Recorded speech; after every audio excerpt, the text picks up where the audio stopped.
Berarti hakikat kembali sebenarnya seperti itu ya. Itu tahapan awalnya. Di antaranya kembali ke situ. Walaupun ada kembali yang lebih dalam dan tinggi lagi. Untuk pemahaman orang sebagian kan kembali itu menunggu mati. Berarti jelas itu sesuatu yang salah ya. Ya, itu kan pengertiannya gini. Orang mau berbuat jahat, mau berbuat baik, mau kemana lari pun ketika akhirnya akan mati kembali ke hukum Allah. Bukan, ya orang jahat juga matinya tetap kembali ke Allah. Cuman kan bukan kembali pengertian yang diharapkan tadi. Itu kan hanya maksudnya mau lari kemana? Tetap akan kembali ke hukum Allah.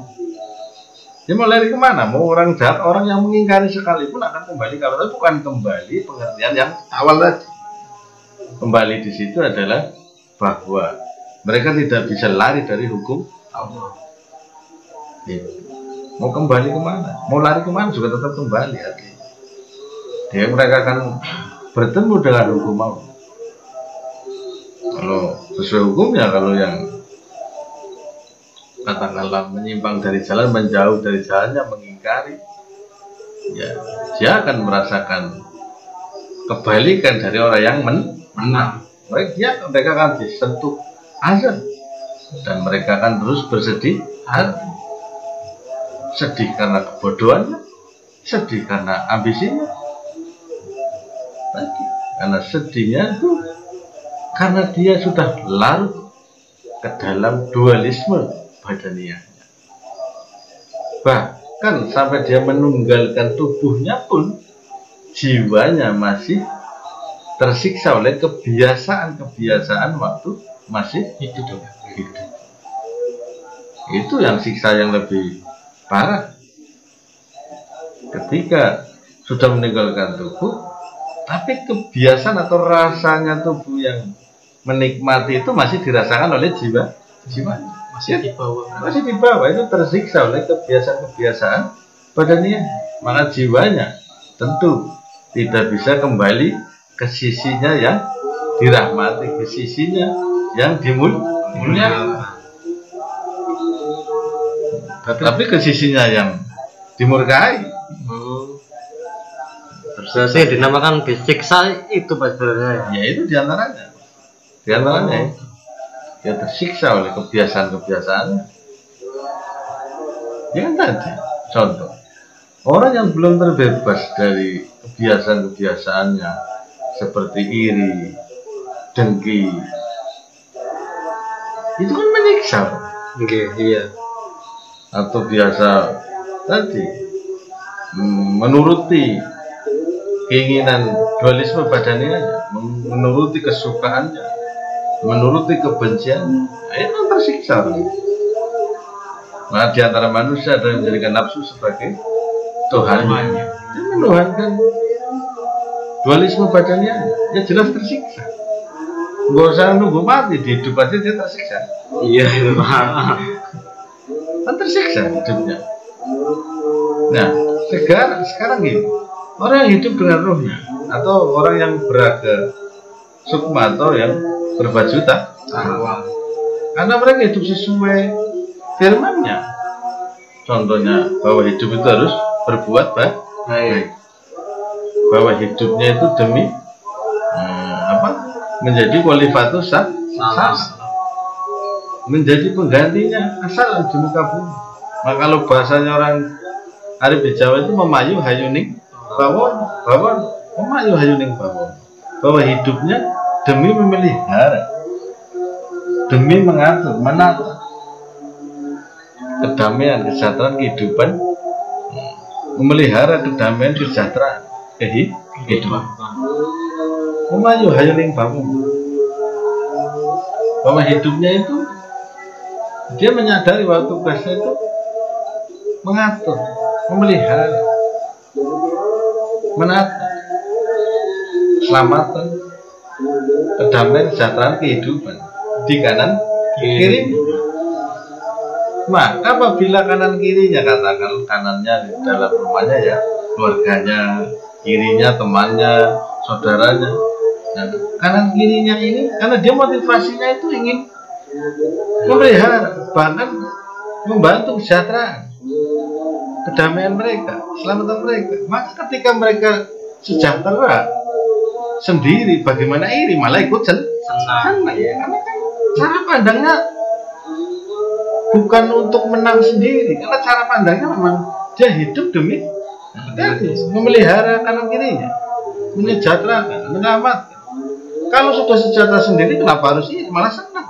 Berarti tugasnya semakin ringan. Kan seperti itu. Tapi orang yang motivasinya tadi oleh dualisme pada niatnya, bahwa dia ingin menunjukkan ini aku, ini milikku, ya jelas ketika ada orang lebih maju dari dirinya, dia akan tersiksa. Kan gitu. Karena motivasinya ingin menang dari lainnya. Ya jelas dia tersiksa ketika ada orang lebih tinggi darinya, lebih sukses darinya, pasti tersiksa. Kan gitu. Jadi hal-hal yang menyiksa orang yang terikat oleh duniawinya atau dualisme badaniahnya itu tidak menyiksa bagi orang yang sudah tadi moksa atau kembali. Tidak akan menyiksa bagi orang yang sudah bertakwa atau beragam susma. Buat mereka menyiksa karena mereka sudah salah cara pandang, kan hidup mengikuti tadi keakuannya, bukan mengikuti kerohaniannya yang isinya adalah mengikuti pencipta. Apa maunya pencipta? Nah, dia mengikuti maunya diri. Ya jelas akan hidupnya bertentangan dengan hukum Allah. Hidupnya akan bertentangan dengan firman. Hidupnya akan bertentangan dengan huruf darinya. Bertentangan. Itulah yang namanya hidup di alam hayal atau alam sepenuhnya.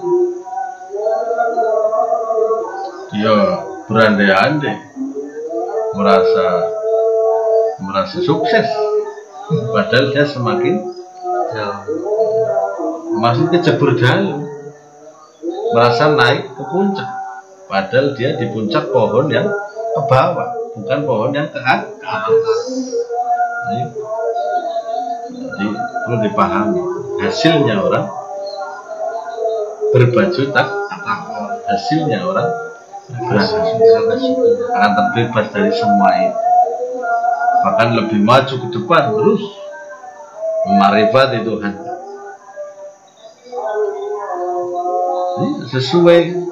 Sesuai fitrah, karena fitrah manusia, apalagi manusia yang sesuai ruhnya, manusia yang beriman. Itu fitrahnya luar biasa orang beriman. Ya beriman kepada ruhnya, beriman pada firman, beriman pada apa yang diwahyukan. Orang yang terus lebur ke situ, ya akan lebur kepada yang memfirmankan, melebur kepada yang memfirmankannya, yaitu terus masuk ke dalam ilmu-ilmunya. Makanya keutamaan orang beriman dikatakan di dalam hadits qudsi itu bahwa inas samawati wal ardu tufat an antas sa'ani, kata Allah. Sesungguhnya langit dan bumi doib, tak berdaya menjangkauku, tak berdaya memakrifatiku, tak berdaya untuk memahami. Wa wasi'ani qalbul mu'min, kata Allah. Tetapi aku terjangkau, aku termakrifati, aku terpahami oleh kolbu seorang mukmin. Itulah keutamaan seorang mukmin atau keutamaan seorang yang bertakwa. Dia mampu memakrifati yang tak dapat dimakrifati oleh langit dan bumi, tapi dapat dimakrifati oleh kolbu seorang mukmin. Itu perlu dipahami. Maka orang bertakwa atau orang beriman tadi memiliki keutamaan yang luar biasa. Maka sampai digambarkan yang tidak dimakrifati langit dan bumi saja, dimakrifati oleh qalbunya seorang mukmin. Itulah makna tadi, pandangan ruh, kesadaran. Orang beriman tentunya orang yang meyakini apa yang difirmankannya, kemudian dihidupinya, kemudian menjadi peribadiannya, menjadi raga. Ya. Raganya orang beriman kan tadi, raga ruh.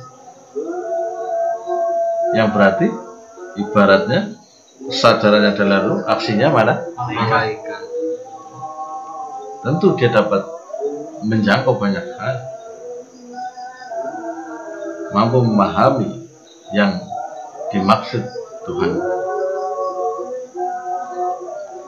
Jadi, betapa itu karunia yang patut dimohonkan dan diupayakan. Karena memang hal-hal yang seperti ini sudah jarang dibicarakan, sehingga orang sebatas ibadah itu dapat pahala. Iya benar, dapat pahala, dapat buah. Ya, itulah buahnya tuh yang dijelaskan dalam surat Fussilat ayat 30 sampai 32. Itulah anugerah yang luar biasa. Bahkan dalam ayat lain,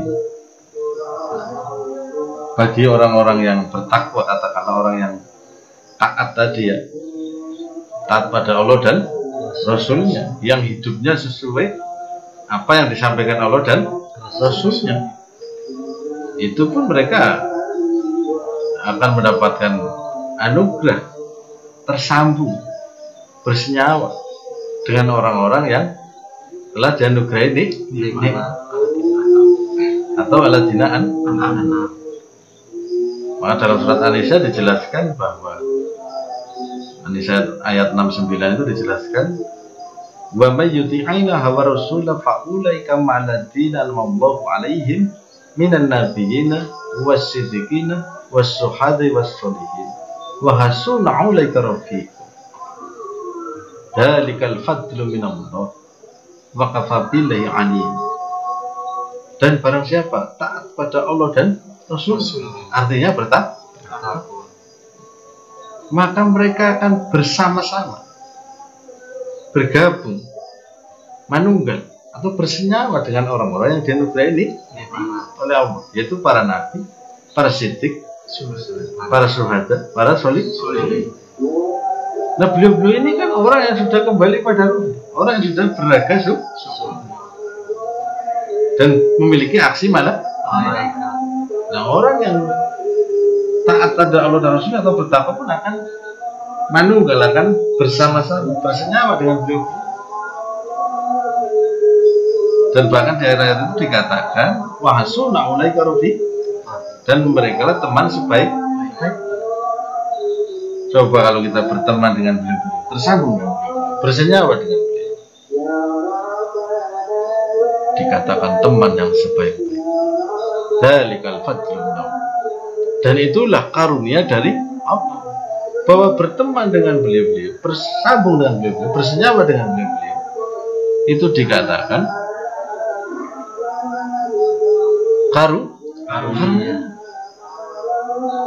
karunia dari Allah. Maka dalikal fadlu minallah, dan itulah karunia dari Allah. Maka fabillahi alim, dan cukuplah Allah yang mengatakan. Jadi itu karunia yang luar biasa. Jadi, satu menggambarkan akan mendapatkan pelayanan aksi malaikat. Kalau dalam surat An-Nisa kan bersama, bersenyawa, berteman dengan orang-orang yang dianugerahi ini. Dan itu pun dikatakan Allah sebagai anugerah. Tapi berteman di sini ya tidak selalu harus berjumpa secara fisik, tapi bisa bersenyawa kesadarannya, walaupun tidak menutup kemungkinan bisa berjumpa dengan jisim-jisim latih beliau. Tapi bukan itu yang menjadi acuan. Yang menjadi acuan adalah bersenyawa, tersambung dengan kesadarannya. Aladinaan itu orang-orang yang nikmat oleh Allah. Itu luar biasa kalau orang sampai tersambung dengan beliau. Makanya orang-orang yang lagi belajar taat pada Allah dan Rasul atau belajar takwa sering melakukan melakukan penghormatan kepada orang-orang dan ini sebagai wasi melakukan penghormatan dengan memberi hadiah-hadiah doa atau hadiah-hadiah amalan soleh bisa dengan hadiah-hadiah kalimat thayyibah. Yang dihadiahkan itu sababnya, bukan kalimatnya. Yang dihadiahkan sababnya, yang dihadiahkan pahalanya, pahala kalimat thayyibah atau pahala amalan soleh. Dihadiahkan sebagai penghormatan kepada beliau sebagai wasilah. Harapannya wasilah apa? Wasilatul wusul, hubungan yang menggabungkan atau menyambungkan kepada Allah. Karena bersambung dengan beliau akan terhubung dengan Allah, karena beliau adalah orang yang telah tersambung dengan Allah, telah wusul kepada Allah sampai kepada Allah. Jadi dengan menyambungi beliau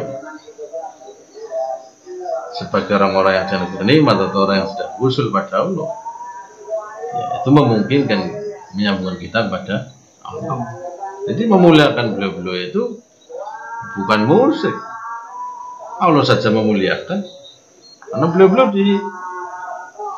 di makomnya atau di alam makom beliau itu dikatakan tahiyatuhum fiha dan penghormatan bagi mereka di dalamnya adalah kata sah.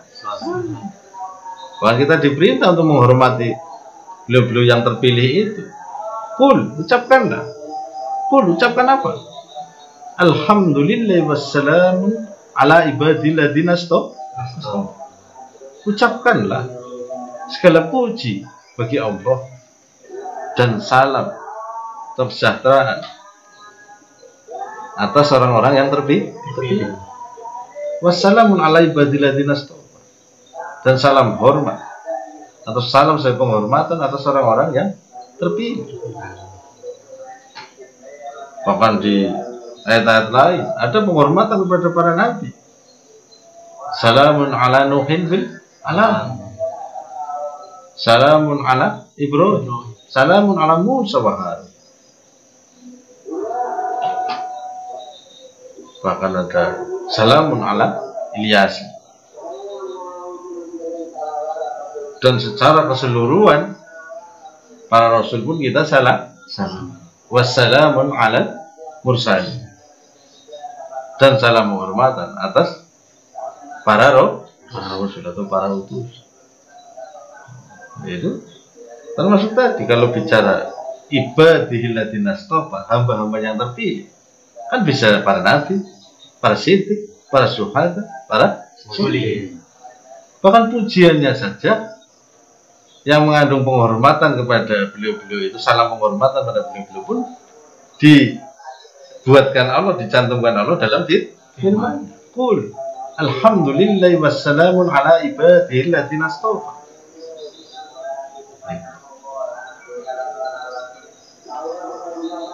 Segala puji bagi Allah dan salam penghormatan atas orang-orang yang terpilih.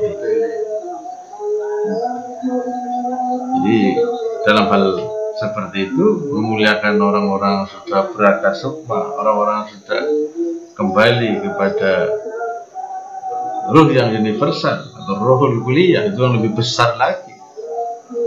Itu ya penting kita memberi salam. Nah, harapannya mendapat wasilatul wusul. Itu hubungan yang menyampaikan. Loh, istilah sekarang HP itu mendapat hotspot. Gitu. Kita mendapat frekuensi beliau di dalam munajat atau dalam beramal kepada Allah, mendapat frekuensinya orang-orang terpilih.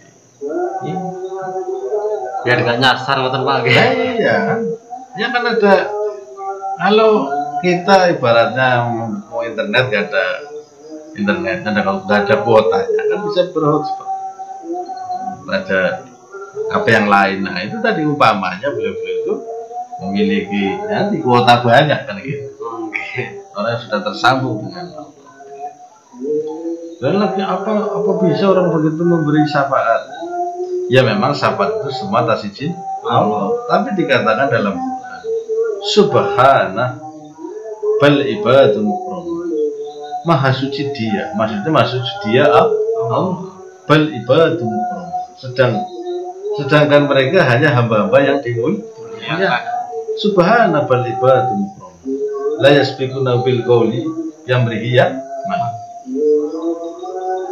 Bahwa subhana bal ibadu mukramun la yasbiqunahu bil qawli wa bi amrihi ya'mal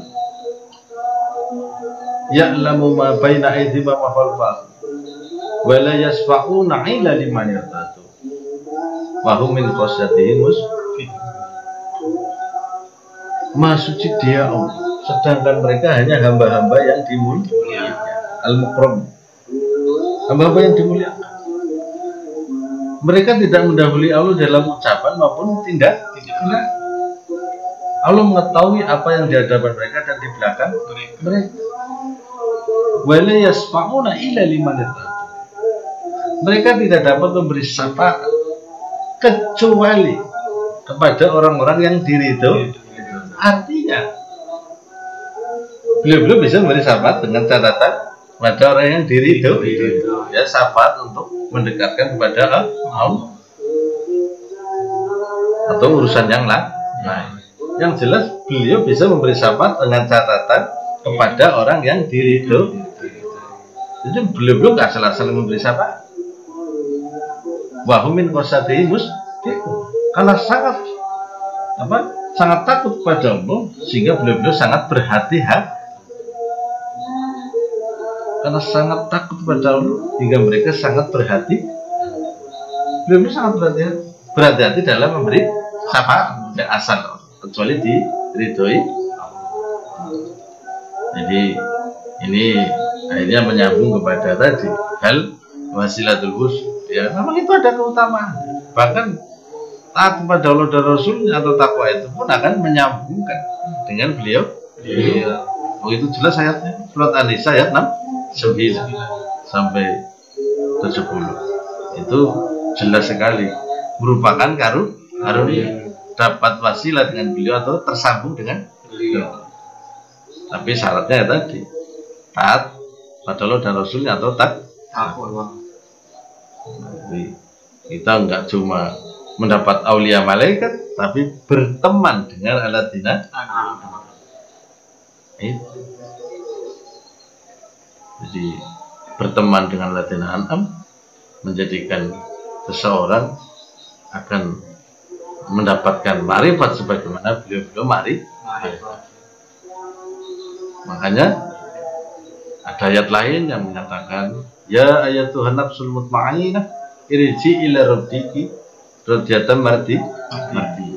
Hai jiwa yang tenang, kembalilah pada Rabb. Kembali di sini ya, kembali mengikuti rohnya, mengikuti firman dengan ridho hingga diridho. Kalau sudah benar-benar begitu, maka hadiahnya adalah fadkhuli fi ibadi. Masuklah kau ke dalam kumpulan hamba baru fadkhuli jannah. Baru masuklah kau ke dalam taman. Apa artinya? Bahwa hadiahnya orang yang sudah kembali pada Allah dengan ridho tanpa banyak nawar, akhirnya diridhoi. Kalau sudah diridhoi seperti itu, orang itu akan dianugerahi yaitu berkumpul dengan hamba-hamba Allah. Berkumpul secara lahir maupun batin akan berkumpul, bersenyawa. Sehingga dengan bersenyawa dengan para hambanya yang terpilih, manusia pun akan memiliki makrifat sesuai kumpulan hamba-hambanya tadi, sehingga memakrifati apa itu Jana. Apa itu jana yang dijanjikan Allah? Akan paham apa itu jana. Jadi kalimatnya enggak fatkuli janati dulu, bukan fatkuli fi janati, baru fatkuli ibadi. Tapi di situ adalah fatkuli fi ibadi, baru fatkuli jana. Dengan bersenyawa beserta hamba-hambanya, bersenyawa dengan hamba-hambanya, kemungkinan orang mengetahui jana. Karena bagaimana paham jana kalau tidak seperti pemahaman jana yang dipahami oleh hamba-hambanya? Masa jana menurut pencinta dunia kan jelas beda janahnya, kan gitu. Janahnya hamba-hambanya itu seperti apa? Ya kalau kita ingin tahu jana yang sebenarnya ya jana sesuai hamba-hambanya, sesuai ma'rifatnya hamba-hamba Allah. Gitu. Jadi tidak jana seperti yang dibayangkan di cinta dunia kan gitu. Tapi janahnya para hamba, dari situ kita akan tersambung ma'rifatnya, mengenal janahnya maupun mengenal yang memiliki jana.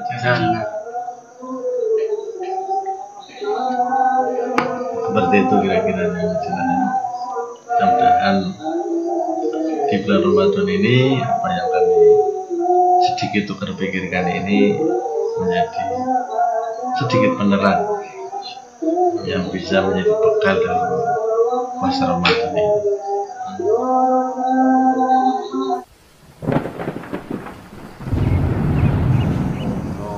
Paksi menghubungi langit, grudaiku endah warnaniro, segororok wastane, uripe manukiku, amimpi jagat iki, warnanipun sakawan sikile